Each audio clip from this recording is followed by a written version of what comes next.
네, 리우 올림픽에 파견된 김정은의 최측근 최룡해가 유도장과 역도장 등을 찾아 자국 선수들을 응원하면서 본격적인 올림픽 행보를 보이고 있습니다. 최룡해를 앞세운 북한의 스포츠 외교가 성과를 낼 수 있을지 주목되고 있습니다. 네, 이런 가운데 더불어민주당 일부 초선 의원들은 예정대로 사드 배치 논의를 위해서 중국을 방문해서 논란이 되고 있는데요. 관련 소식 전문가들 모시고 자세히 이야기 나눠보도록 하겠습니다. 오늘 박휘라 국민대 정치대학원장, 안찬일 세계 북한 연구센터 소장 나오셨습니다. 안녕하세요. 안녕하십니까. 안녕하십니까. 먼저요. 오늘 아침에 이제 이미 출국을 좀 했습니다. 더불어민주당 초선 의원 6명이 중국을 방문을 하기로 한 것을 두고 사전에 좀 논란이 많았었는데요. 네, 자세히 이야기 나눠보겠습니다. 박 의원님께 먼저 좀 여쭤볼게요. 사실 야당 의원들이 오늘 더불어민주당 의원들 초선 의원들이 6명이 중국을 좀 출발을 했습니다. 사실 그 전에 이제 출발을 앞두고서는 공방이 많았었는데 이게 득이 될까 실이 될까 어떻게 좀 판단을 하세요? 우선 그 판단하기 전에 예. 사실은 우리 모두는 국가의 이익을 증진하기 위해서 노력을 합니다. 근데 그것이 사람마다 다르기 때문에 통상적으로 국회의원이든지 또 일반 상사의 요원들도 어떤 나라에 갈 때는 예. 정부한테 그 나라에 대한 우리 정책이 어떠냐, 어떤 정도로 내가 얘기했으면 좋겠나 묻습니다. 그거는 이제 정부가 우리가 뽑은 대표니까 그 사람들의 말이 맞다고 생각해서 이제 말을 맞추고자 하는 거죠. 네네. 물론 이분들도 나름대로 국가 이익을 이 생각을 하겠지만 일단 이제 청와대에서는 그리 안 가는 게 좋겠다. 또 당 대표도 비상대책위원장도 안 갔으면 좋겠다 하는 것을 본인은 가는 게 국가 이익이다. 그렇게 하면 사실 그 결과를 떠나서 이 다른 나라가 봤을 때는 굉장히 좀 콩가루 집안의 국가가 다 이렇게 인식을 안 하겠습니까? 네. 사실은 국익 앞에서는 모든 사람이 단결돼야 되고 일관된 그런 모습을 보여야 되는데 네네. 조금 그런 모습 제일 아쉽고요. 네. 또 두 번째는 이 사람들이 이제 지금은 조금은 이제 말이 달라지고 있습니다. 원래 사실 가는 목적은 우리 지금 사드 배치를 우리 정부가 잘못 결정했으니 중국하고 우리 힘을 합쳐서 막자 이런 뜻으로 가려고 한 거 아닙니까, 그죠? 애초에 네. 설명하고는 좀 예, 그렇죠. 지금은 이제 조금 예. 가서 한중 관계 나빠졌으니까 한다고 그랬는데, 그래서 저는 결과를 떠나서 네네. 우리 모든 사람들이 내가 생각하는 그게 이게 국익에 맞다고 해서 외국한테 이렇게 저렇게 해버리면 나라의 기강이 있었겠느냐. 그럼 네. 외교 정치를 어떻게 구사하겠느냐. 저분들은 개인 자격으로 가는 것이 아니라 국회의원 자격으로 가는 것이고 또 중국에서도 국회의원이기 때문에 무게를 둬서 받아들이는 거 아닙니까? 그죠? 따라서 현재는 출발을 했습니다만은 그 점에서 좀 아쉽고 네. 앞으로 우리가 좀 다른 국회의원들도 좀 그런 면에서 한번 생각을 해봤으면 좋겠습니다. 네. 애초에 김영호 의원이나 이렇게 가시는 분들 얘기를 들어보면은 민간 차원이었고 사실은 비공식적인 비공개 차원으로 가려고 했는데 언론이나 여당에서 또 이제 문제를 좀 키웠다 이런 주장도 있기 때문에 그 내용을 좀 확인을 좀 해봐야 될 것 같고요. 혹시 득이 될까 실이 될까 어떻게 좀 판단을 하세요? 중국과의 어떤 야당 의원들과의 중국 이번에 출장과 관련해서요. 박 교수님 생각과 크게 다르지 않는데 네네. 이분들이 보통 학자나 시민이면 괜찮지만 나라를 대표하는 국회의원 아니겠습니까? 네네. 이미 중국의 환구 시보가 이들이 방문에 대해서 한국 정부가 공격한다, 비판받고 있다 이런 걸 부각시키는 것 자체가 국익에 도움이 되지 않습니다. 네. 그렇기 때문에 제가 볼 땐 간다고 하는 것을 막을 길은 없지만 좀 더 시간이 지난 다음에 우리 국내에서 어떤 사드 배치 문제가 어느 정도 합의가 도출된 다음에 가서 그걸 브리핑한다든지 이해시킨다든지 이런 차원에서는 가도 괜찮지만 현 시점에서 가는 것은 이게 사드 문제로 지금 가뜩이나 갈등이 커가는데 오히려 갈등을 키울 수 있는 요소가 더 많다. 네, 즉 네. 우리가 사드를 배치하는 것은 결국 북한의 핵무기 도발을 막자는 거 아니겠습니까? 예. 이웃집에서 도적을 막기 위해서 무슨 몽두이를 준비하던 식칼을 준비하던 그 집의 자유입니다. 도적만 막으면 되는 겁니다. 예. 근데 그걸 중국이 지금 왈가왈부하고 있는 이런 상황에서 이런 초기 단계에서 국회의원들이 방중해서 물론 정부 당국자를 만나는 건 아니고 민간 학자들이나 대표들을 만난다고 합니다만은 그럼에도 불구하고 중국 언론이 이걸 자꾸 부각시키면 네. 이게 또 북한도 이제 동조할 수 있고 이런 측면에서는 저는 국익 차원에서 해로운 일이라고 봅니다. 예. 네. 그 중국 언론에서는 이런 얘기도 하고 있더라고요. 한국 언론도 그렇고 정부도 그렇고 지금 이들을 막고 있고 또 공격을 받고 있다 이런 주장을 하고 있더라고요. 근데 사실 참 중국은 저도 참 이해를 못 하겠는 게요. 예. 사실은 G2라 그러면서 예. 세계 지도국이라고 그러는데 순수히 방어적인 무기를 배치하지 말라 말이 안 되거든요. 또 예를 들어서 미국하고 우리가 그럼 설명을 해주겠다. 예. 어떤 의심을 갖는지 모르죠. 그 설명도 안 하겠다 그러고 제가 알기로는 일부 중국 국민들은 이것이 무슨 공격용 무기로 알고 있다면 사드가 네. 방어가 아니고 중국 본토를 공격할 수 있는 것으로. 그러니까 사실은 이게 중국 언론에서도 자초지종을 보면 분명히 반대할 일도 아니고 한중 간 관계의 이 어떤 장애가 될 일이 아닌데 언론이 왜 이렇게 하는지 사실 저는 이해할 수가 없습니다. 네. 예. 지금 이런 상황에서요. 지금 사실 뭐 청와대가 직접적으로 어쨌든 떠나는 것에 대해서 유감을 좀 표하지 않았습니까? 우리 측에서도 어쨌든 대응이 좀 세게 나오는 게 아닌가 싶어요. 외교부도 있고 여러 절차들이 있을 텐데 청와대가 직접 나섰다는 거는 청와대로서도 문제를 좀 심각하게 보고 있다 이렇게 판단할 수 있겠죠. 그렇죠. 청와대도 비교적 인내 시간을 많이 가졌습니다. 예. 지금 뭐 타이밍에서 청와대가 안 나올 수가 없는 이런 성숙된 환경이기 때문에 그걸 나왔는데 네. 또 야당의 일부 인사들은 그걸 뭐 지금 중국에 대한 선전포고다 이렇게 또 확대 해석합니다. 네. 그게 왜 선전포고겠습니까? 우리 자주권에 대해서 내정 간섭을 하니까 청와대가 참고 참다가 우리 의사를 표현한 거 아니겠습니까? 예. 이것은 뭐 중국에 대해서 어떤 뭐 대결을 하자거나 이게 아니라 우리 자주권을 더 이상 침해하지 말아달라는 중중한 이런 의견이기 때문에 이것을 선전포고로 확대 해석하는 것도 문제가 있고 네. 청와대로서도 참을 만큼 참았기 때문에 뭐 어떤 문제가 더 확대되기를 원해서 이런 발언을 한 게 아니라 중국을 어느 좀 자제해달라 이런 의미에서 네, 청와대가 네. 내놓은 말이기 때문에 예. 아주 적절한 시기에 내놓은 대한민국의 의사라고 봅니다. 네. 또 한 가지 조금 제가 추가하고 싶은 것은 아까도 말했지만 저는 중국 내부에도 충분히 사드 문제가 제대로 토론되지 않았던 것 같아요. 예. 예. 예, 예. 토론되면 이런 결론이 나올 수가 없거든요. 네, 중국도 네. 뭐 상당히 군인들도 있고 뭐 지식인들도 있을 텐데 저는 청와대가 이번에 분명히 이거는 북한 핵에 방어하기 위한 거 중국하고 전혀 뭐 상관이 없다 하는 이런 입장을 분명히 함으로써 예. 중국 내부에서도 아니 일부 사람 들으니까 이게 말이지 뭐 굉장히 그 중국의 위해가 되는 줄 알았는데 네. 우리 한국의 이 청와대가 전혀 아니라 그러니 그러면 한국이 어떤 국가적인 차원에서 하는 말이 전혀 근거 없는 거 아닐 거 아니냐. 예. 그럼 우리도 한번 내면적으로 다른 얘기도 들어보고 한번 객관적으로 보자 하는 그런 토론이 좀 촉발됐으면 하는 그런 희망도 저는 좀 있지 않나. 이렇게 그런데 봅니다. 그게 과연 중국이 토론을 일부러라도 안 하지 않을까요? 왜 그러냐면 이제 사실 사드 배치에 대해서 유불리를 일부러 안 보는 거 아니겠습니까? 중국 입장에서는. 사실 미국과 한국이 가까워지는 것을 지금 경계하고 싫어하는 거 아니겠습니까? 그래서 저는 뭐 중국이 그런 국가 전략 차원에서 그렇게 하는지도 사실은 모르겠어요. 그냥 네. 일부 언론에 끌려가는 것 같고 또 네. 중국의 반응이 우리한테 조금 이제 과장되게 전달되는 그런 부분도 있고 네. 실제로 이제 우리가 뭐 옛날 고전을 통해서 이제 왕도 정치냐 패도 정치냐 이렇게 얘기하는데 예. 사실 뭐 중국이 지금 하고 있는 거는 사실 남북국해나 이런 문제로 굉장히 패도 정치적으로 가고 있거든요. 예. 사실 그 고전에서 보면 패도 정치를 해서 잘 되는 결과가 없거든요.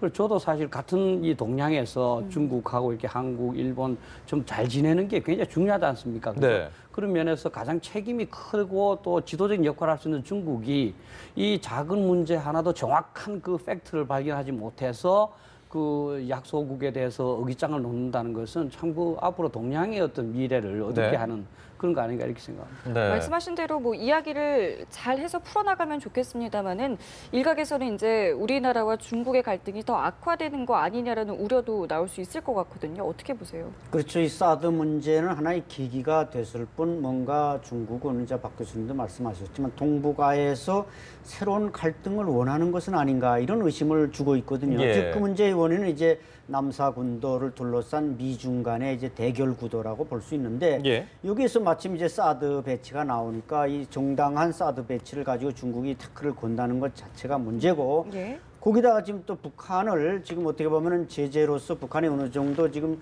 코너에 몰리면서 위기를 겪고 있는데 그걸 다시 또 북한을 이제 구원해주는 구명대를 던지는 이런 모습을 보여주고 있기 때문에 뭐 앞으로 지금 하나의 뭐 소식통에 불과합니다만은 북한의 총리가 경제사절단을 이끌고 베이징을 방문할 수도 있다. 이런 첩보까지 나오는 거 보면은 예. 결국 중국은 이런 새로운 패권 구도에서 제재 대상이 되는 북한을 오히려 구원해주는 이런 결과로 나올 수 있기 때문에 우리 대한민국으로서는 이 사드 문제에서 이 한 발자국도 양보할 수 없는 이런 지금 입장에 서 있는 것입니다. 네, 지금 이 상황에서요. 지금 보면은 청와대가 이제 사드 관련해서 중국의 반응을 보고 본말이 전도된 것이다. 이렇게 지금 지적을 하니까 중국에서도 지금 반응이 나왔습니다. 중국 매체에서도 적반하장 아니냐 이렇게 반발을 하고 있거든요.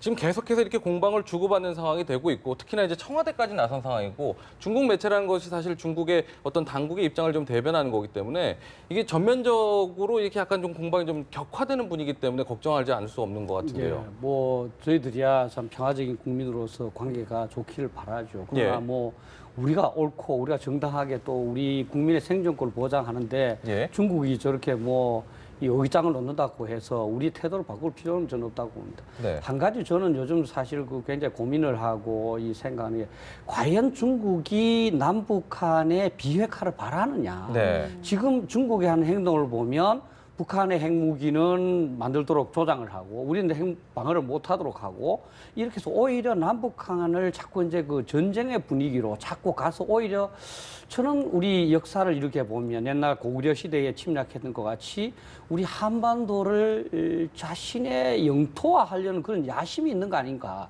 그렇지 않고 이렇게 그 이웃 국가로서 본다면 이런 정책을 펼 수가 없는 부분이거든요. 예. 이런 점에서 저는 굉장히 그 좀 실망스럽고 네. 또 이제 다행히 저희들이 이제 뭐 한미 동맹이 있기 때문에 이나마 또 그걸 견딜 수도 있고 또 존중을 받지. 만약에 한미 동맹이 없었다면 중국이 이 문제를 그냥 말로만 하겠느냐. 예. 상당히 참 우려되고 한편 한미 동맹이 있어서 다행스럽다는 그런 생각까지 하게 됩니다. 네, 네. 지금 어떻게 보세요? 중국의 반응이 계속 이렇게 좀 격하게 나올 때는.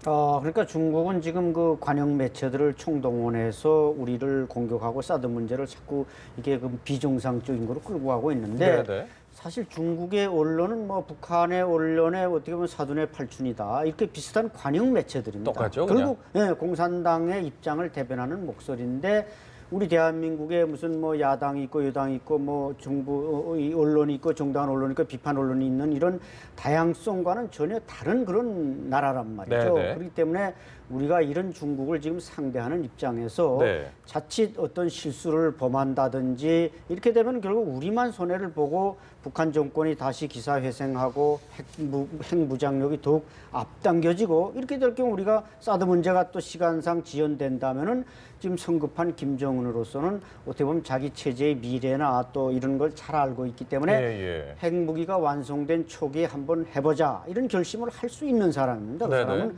공포 정치하는 거나 여러 가지 행태론 쪽으로 보면은 핵무기를 쉽게 쓸 수도 있다. 이렇게 우리가 예견을 하고 하기 때문에 지금 사드를 서두르는데 이것이 중국이나 북한이나 이런 세력에 의해서 우리가 견제를 받는다는 것은 이건 있을 수 없는 일이죠. 그랬을 때 북한이 이렇게 어떤 뭐 무모한 도발을 할 때도 중국은 그럼 그걸 일부러라도 외면하고 그렇죠. 또 방치하는 형식으로 그럴 가능성이 대단히 높죠. 왜냐하면 중국으로서는 지금 어떻게 보면 사드 배치나 이런 뭐 남중국해나 여러 가지 복잡한 얽힌 가운데 북한을 서서히 지금 자신이 또 동맹으로 끌어올리면서 예. 그들이 뭘 해주는 것이 어떻게 보면 좀 대리 만족을 하는 이런 네. 결과로 나타날 수 있기 때문에 네. 지금 북한이 그래서 아마 5차 핵실험도 9월이나 10월에 하지 않겠는가 이런 전망까지 나오는 거죠. 실제로 2010년에 천안함 폭침이 일어나서도 중국은 오히려 북한 편을 들었고 예. 이제 이 안보리 결의안이 못 나오고 의장성명으로 머물도록 만들었고 거기에 북한 입장까지도 포함시켰지 않습니까? 예. 또 연평도 포격 때도 마찬가지고요.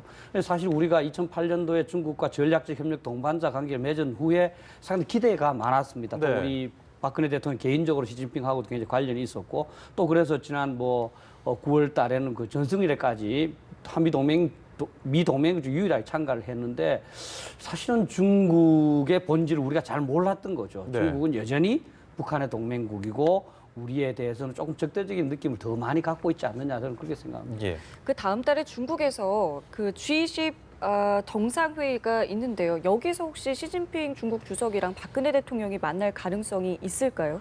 만나긴 만나겠죠. 그러나 아마 조금 우호적인 그런 대화를 하기는 어려울 겁니다. 실제 그 2005년도에 그 시진핑이 그냥 그 어떤 지방의 당서기에 불과한 거를 갑자기 한국 와서 불시에 예. 사전 예약 없이 한번 좀 만나 뵀으면 좋겠다 할 때 그 당 대표로서 박근혜 현 대통령이 그 만나서 같이 얘기도 많이 하고 오찬도 이제 하면서 이제 상당히 우위를 돈독했거든요. 그렇죠. 또 우리 박근혜 대통령이 취임하고 이제 시진핑이 장문의 편지까지 이렇게 써서 굉장히 그 좀 서로 우호 관계도 많이 하고 그랬고. 그래서 사실 이제 2014년도 7월에 그 정상할 때마다 굉장히 네, 분위기가 좋았지 않습니까? 네, 네. 아마 저는 그 인간적으로도 그럴 수 없다 시진핑 주석이 뭐 중국에서 이제 손자병법에도 뭐 병자는 궤도야 전 싸움은 속이는 거다 네. 이런 말도 있습니다만은 그래도 이 대국이라면 기본적인 신의는 지켜야 되지 않느냐 그런 차원에서 아마 박근혜 대통령 자체가 굉장히 아마 시진핑 개인한테 이 실망을 하고 또 아마 뭐 만나자 해도 그렇게 깊은 대화를 하기는 좀 어렵지 않을까 생각합니다. 그 사드 문제는 얘기를 안 할 수 있다는 말씀이신 것 같은데 어떻게 그렇죠. 보세요? 아마 그 민감한 사안이고 또 두 사람이 거기서 결단으로서 이 문제를 뒤바꿀 수는 없는 사안이기 때문에 아마 네.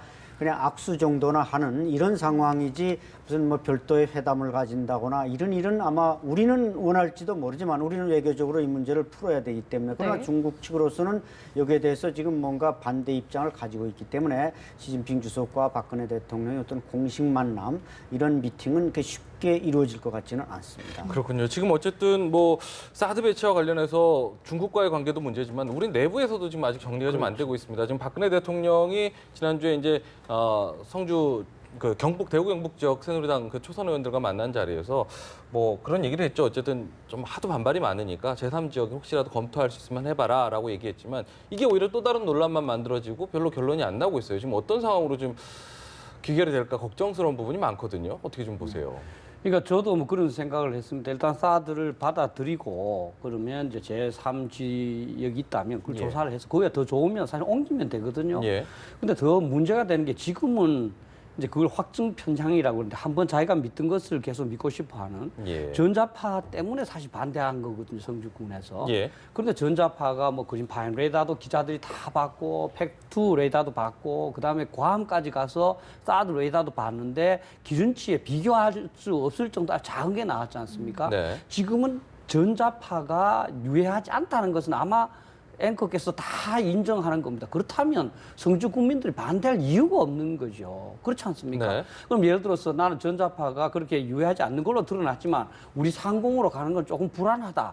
그렇다면 그거를 해결할 수 있는 방법은 또 있지 않겠습니까? 그게 매번 뭐 쏘는 것도 아니고 또다시 그러면 일단 배치한 다음에 그러면 이제 다른 데로 한번 옮길 수도 있는지 한번 찾아보자 이렇게 되는데 지금은 똑같은 전자파가 규명 안 됐어도 똑같은 반대를 하거든요. 그거는 네. 저는 이제 성주 국민들께서 이제 결자 해지를 해야 된다. 네. 이 부분은. 예. 그래서 우리 국가 안보를 위해서 진짜 우리 성주 국민들이 이 결단을 내리시고 그러면 이제 한중 문제도 해결된다. 왜냐하면 우리 내부에서 문제가 없으니까. 실제 국제 정치에서는 그 연계 이론이라 링키지 시어리라 그래서 예. 요즘은 하도 국내 정치와 국제 정치가 굉장히 긴밀하게 연결되어 있습니다. 예. 따라서 이거는 우리 한중 관계에서 푸는 것이 아니라 성주군과 우리 내부에서 먼저 푼 다음에 네. 그렇게 되면 저는 이제 뭐 한중 관계도 잦아지지 않을까 이렇게 생각합니다. 네. 네.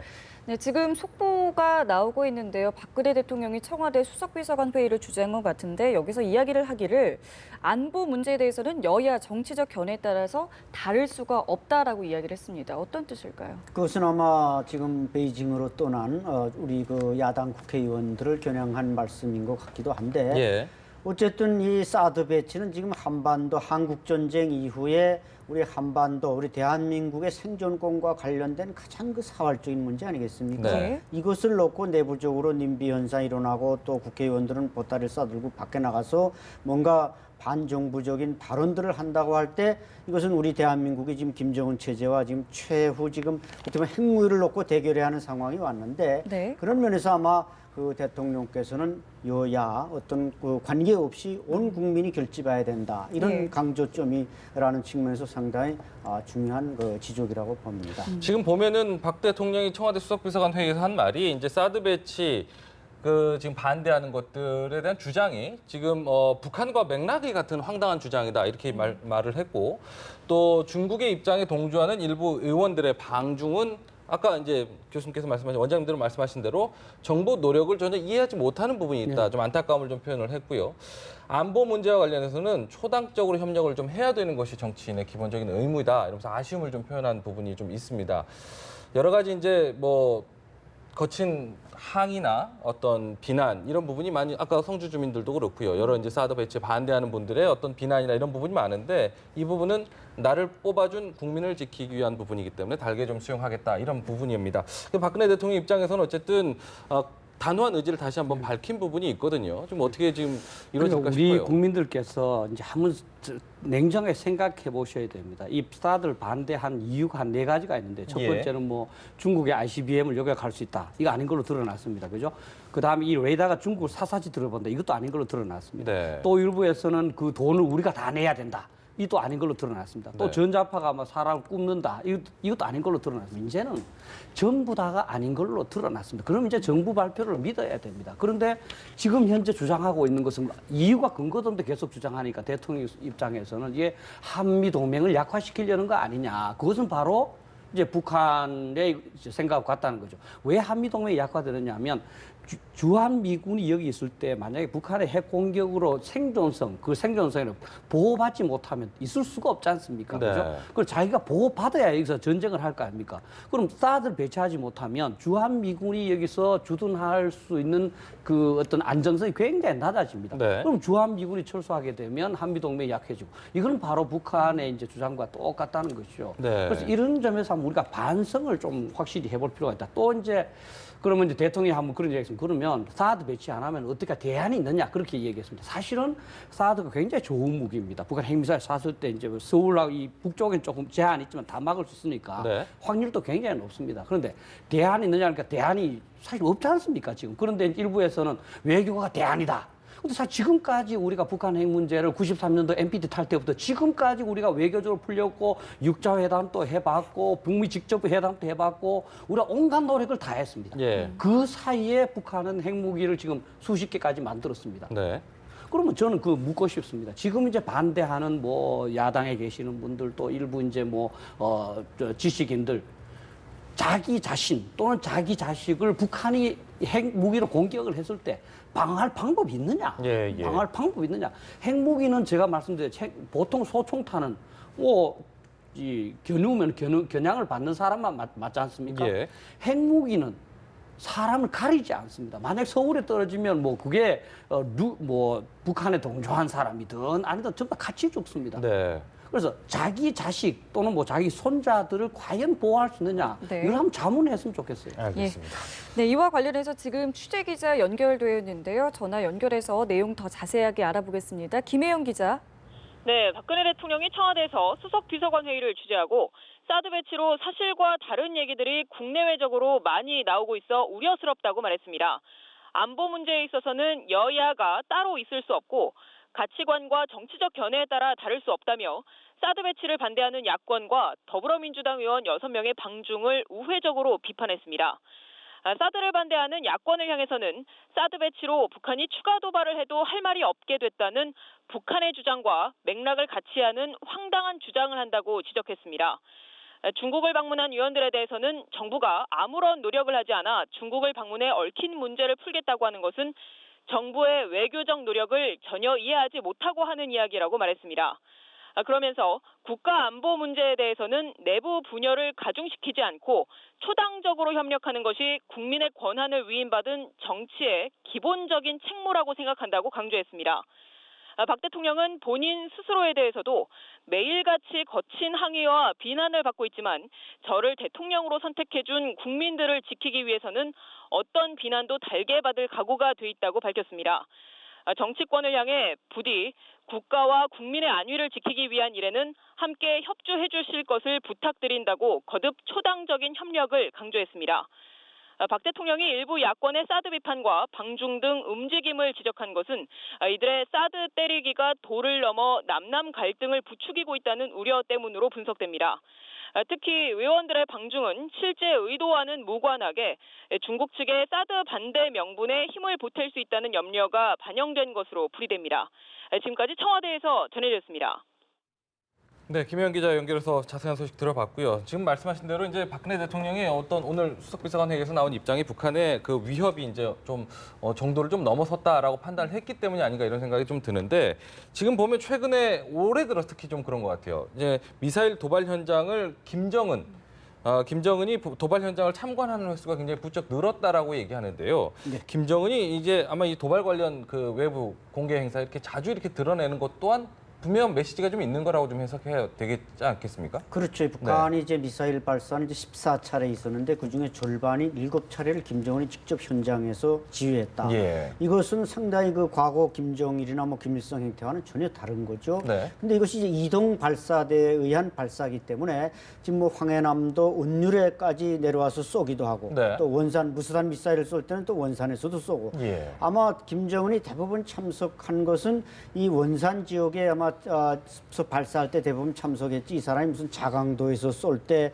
또 무슨 황해도에서 쏠 때 여기까지 오지는 않았을 겁니다. 예. 거기 네. 오려면 뭐 항공기를 이용하던 이 이동 수단이 마땅치 않고 전선에 가까우니까 이런 걸 볼 때 김정은이 얼마나 이 미사일 발사, 핵무기 투발 수단에 대해서 관심을 가지고 있는가. 이제 전략군에게 이제 신뢰를 주고 네. 최고 사령관으로서 현지에서 지휘한다는 것은 이걸 통해서 전쟁을 할 수도 있다. 이런 의지 표현이란 말이죠. 예. 또 군에게 그런 사기와 의지를 심어주기 위해서 이 사람이 직접 거기에 나타난다는 건데 이런 점에서도 우리가 하루빨리 이런 방어 수단을 갖추는 것은 상당히 그 시각을 다투는 문제라고 할 수 있습니다. 예, 예. 이러한 공개 활동 외에도 또 공포 정치도 계속되나 싶은 게요. 그 2인자죠. 황병서가 김정은 앞에서 무릎을 꿇고 무언가를 이야기하는 게 이제 화면에 잡혔는데 이것도 의도적으로 좀 보여준 게 아닐까 싶습니다. 예, 아무래도 뭐 자기 나름대로 이제 그 뭐 정당성 예. 이런 것을 이제 많이 나타내려 않겠습니까? 아까 그 김정일이 직접 참가한과 관련해서 우리가 좀 주의해야 될 부분이 네네. 이 김정은이가 김일성 대학에 있을 때 그 포병 그 전투에 대해서 굉장히 공부를 많이 했고 논문도 그쪽으로 썼습니다. 예, 그래서 예. 기억하시는지 모르겠지만 그 2010년도에 이제 서해에서 그걸 TOT라고 그러는데 모든 포병이 사거리가 다 다른데도 표적에는 동시에 떨어지도록 하는 네. 그거를 그 김정은이가 쓴 논문에 의해서 예. 김정은이가 그대로 다 이제 총괄을 해서 김정일 죽기 전이죠. 네. 한 그런 그 사례도 있습니다. 따라서 지금 이게 김정은의 개인적인 어떤 지식 네. 또는 뭐 열망, 열정 이런 거 갖고 지금 미사일을 개발하는 겁니다. 따라서 그냥 국가 지도자가 너희들 열심히 해 이렇게 두드려 주는 정도가 아니라 굉장히 그 선도해 나가기 때문에 단기간 내에 굉장히 이 기술적으로나 양쪽으로 발전될 가능성이 굉장히 높고 따라서 위협도 커지고 우리는 좀 더 신속하면서도 적극적으로 대비하지 않으면 네. 상당한 위험이 도래할 것 같습니다. 네. 안수현님께 좀 마저 좀 여쭤볼게요. 지금 화면에 보시는 모습 보면 황병서가 저렇게 좀 다가와서 쭈뼛쭈뼛 다가가는 모습도 그렇고요. 네. 앉아 해도 이렇게 좀 잘 제대로 앉지를 못해요. 예. 그리고선 옆에 앉은 분 괜히 이제 황병서가 지금- 저렇게 하니까 옆에 주변 사람들까지 이렇게 좀 조심스러워하는 모습들을 보이고 있거든요. 네. 저런 모습들을 자꾸 언론에 매체에 노출시키는 것도 분명히 의도가 있어 보이는데요. 그렇죠. 다분히 저것은 언론 플레이입니다. 네. 지금까지 북한의 어느 고위층도 김정은 앞에서 무릎을 꿇은 건 황병서가 두 번째고 지난 7차 당대회 때 조용원 조직지도 부부장이 나와서 꿇은 적이 예. 있습니다. 이것은 결국 황병서의 어떤 개인적인 퍼스널리티냐 아부 굴종하는 형태냐 이거를 차원을 넘어서 네. 저렇게 하는 게 좋지 않다면 아마 김여정 저걸 총괄하는 김여정 선전선동 부부장이 그렇게 하지 마세요. 예. 이랬을 겁니다. 예, 그러나 예. 저것은 북한 군인들과 주민들에게 이렇게 높은 사람도 최고사령관의 충신으로서 무릎을 예, 예. 꿇는다. 따라 배워라. 이런 뭔가 롤모델을 만들어내고자 하는 어떤 의도가 있기 때문에 저렇게 하는 거다. 이렇게 볼 때 예. 그야말로 저것이 공포 정치의 산물이고 예. 모든 지금 북한의 어떤 그 고위층들이 저렇게 아부굴종하고 있다. 그것을 하나로 일목요연하게 보여주는 지금 신뢰가 되는 것입니다. 네, 네. 그리고 또 이런 이야기도 있더라고요. 오토바이를 타고 다니면서 주민들을 검문한다고 하는데 이거는 왜 그러는 걸까요? 그것은 이제 국내에서 이제 국경 지역에서 국경 밖으로 중국의 무슨 화교라든지 또 탈북자들하고 통화하는 것을 적발해내는 국가안전보위부 단속반이 오토바이를 타고 다닙니다. 네. 왜냐하면 이 사람들이 이제 그 주민들이 어느 일정한 자기 주거 환경에서 통화를 하면은 바로 그게 노출이 되기 때문에 북한이 예, 예. 그것을 잡아내기 위해서 독일식 최첨단 이 탐지기들을 다 수입을 해서 오토바이 싣고 다닙니다. 그렇기 때문에 이제 이 사람들은 전화기를 가지고 야산에 올라가서 중국 쪽을 바라보면서 통화를 하는 겁니다. 이걸 체포하기 위해서. 예, 예. 그러다 보니까 여기에 이제 오토바이라는 소위 첨단 교통수단을 동원했는데 역시 이 사람들도 탈북자의 증언에 따르면 일부 돈을 좀 집어주면은 예. 그 단속하러 가까이 올 때는 오토바이 소리를 우릉우릉 내면서 내 단속하러 가니까 네. 조심해라, 미리 해라. 전화기를 꺼라. 예, 이런 예. 식으로 이제 통해서 뇌물을 주고받고 뭐 공생공전하는 경우도 있지만 예. 그만큼 지금 국경 일대 사람들이 중국과 어떤 그 외부적인 정보를 주고받고 있기 때문에 북한이 여기에 상당히 신경을 도사리고 있습니다. 지금 안 그래도 이제 황병서가 군서열 1위 아니겠습니까? 그렇죠. 일부러 저렇게 더 하는 모습들이 이제 군인들의 탈북이라든지 군인들의 그런 모습들을 좀 경계하고 위협을 가하기 위한 의도라고 분명히 볼 수 있는 거겠군요. 그렇죠. 저 사람이 이제 군서열 1위고 네. 최근에 이제 그 총참모장 이제 그 이명수 차수가 차수 달면서 또 네. 인민무력부장 박영식을 밀어내고 온 대장이니까 예. 군서열 2위로 지금 서열이 좀 바뀌고 있는데 아, 예, 예. 지금 뭐 최근에 그 터키 구테타 소식에 이어서 북한군에서도 구테타가 일어날 수 있다 이런 지금 소식통이 전해오니까 그리고 황병서가 더 충성하는 모습을 보여줌으로써 그렇겠군요. 감히 총구를 돌릴 생각은 말아라 예. 이런 메시지가 담겨 있다고도 할 수 예. 있습니다. 알겠습니다. 자, 리우 올림픽이 한창 진행 중인데요. 최룡해가 지금 리우 올림픽에 파견을 가지 않았습니까? 그런데 직접 선수들의 경기장을 찾아서 격려를 하고 있다고 하는데 이게 어떤 효과가 있을까요? 아무래도 지금 이제 북한이 이제 핵무기 개발로 이제 핵 강대국이 됐지 않습니까? 네. 그죠? 또 이제 뭐 체육 강국 이것도 굉장히 강조를 하고 있는 것 같습니다. 네. 그래서 그 일환으로 이제 2인자를 이제 파견한 것 같고 네. 또 아마 저는 요즘 이제 자꾸 이제 그 탈출이 있으니까 최룡해를 보내서 네. 이제 선수단에서 그런 일탈 현상이 없도록 방지하지 않을까. 네. 그리고 이제 뭐 일부에서는 자꾸 이제 최룡해가 중국을 격려한다든지 또 거기서 뭐 외교를 하지 않을까 이렇게 생각하는데 사실 현대 국가는 굉장히 전문화되어 있기 때문에 예. 어떤 스포츠 하는 사람이 그렇게 외교적인 그런 걸 할 수는 없습니다. 예. 뭐 크게 우려할 필요는 없지 않을까. 예. 실제 뭐 북한이 핵무기 개발로 계속 고립돼 있기 때문에 예. 그런 외교적인 어떤 북미 간의 직접 접촉이라든지 뭐 이런 거는 그리 우려할 건 아니다 이렇게 생각합니다. 네. 아니 근데 이제 보면은 이번에도 보면 그 브라질 대통령이 지금 없는데 권한 대행을 좀 만났다고 얘기를 하고요. 네.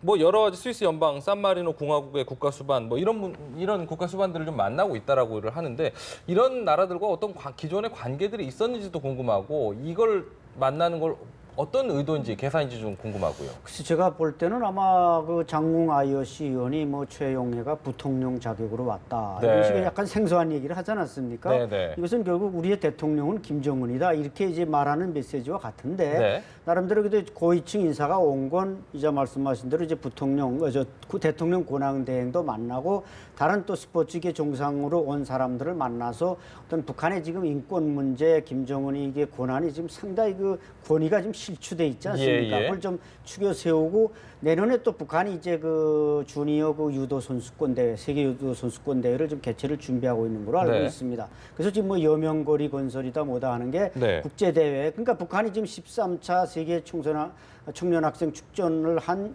1989년 이후에 이 주니어 세계 대회를 하면 거의 이제 몇십 년 만에 이제 세계 대회를 개최하는 건데 네. 아마 이런 정상급 인사들을 만나서 내년에 우리 개최하면 좀 꼭 오십시오, 이렇게 다짐을 받아놓는 그런 정도의 외교는 하는 거 아닌가? 그럼 말 그대로 그냥 스포츠에 국한된 거겠군요. 그렇죠. 스포츠에 예, 국한되지 뭐 북한의 뭐 대외 정책이나 김정은의 체면이나 아까 박 교수님 말씀대로 예, 예. 그런 걸 하기에 최용해나 북한의 말발이 과연 어느 나라가 지금 받아들이겠습니까? 최룡의 역량 자체도 그 외교를 할 수 있는 역량은 되나요? 그렇죠. 뭐 네. 보니까 이제 중국통이고 근데 상당히 저기 외교적으로 세련되지도 않았고 또 중국과 이제 러시아 외에는 서방 세계 예. 나가본 적이 없다면서요? 예. 또 사실은 요즘은 이제 옛날과 달리 외교관이든 누구 파견되든 간에 네. 사실 재량권이 거의 없습니다. 그렇군요. 왜냐하면 이제 전부 지령을 받아서 이제 하고 어떤 지침을 내린 그 이외에는 예. 사실 자기 자신이 알아서 이렇게 할 수는 없습니다. 자국 선수단의 탈출을 막는 목적이라고만 이해하면 되겠군요. 예, 그러니까. 알겠습니다. 여기서 이야기를 좀 마무리하겠습니다. 박희락 국민대 정치대학원장, 안찬일 세계북한연구센터 소장과 함께했습니다. 오늘 말씀 고맙습니다.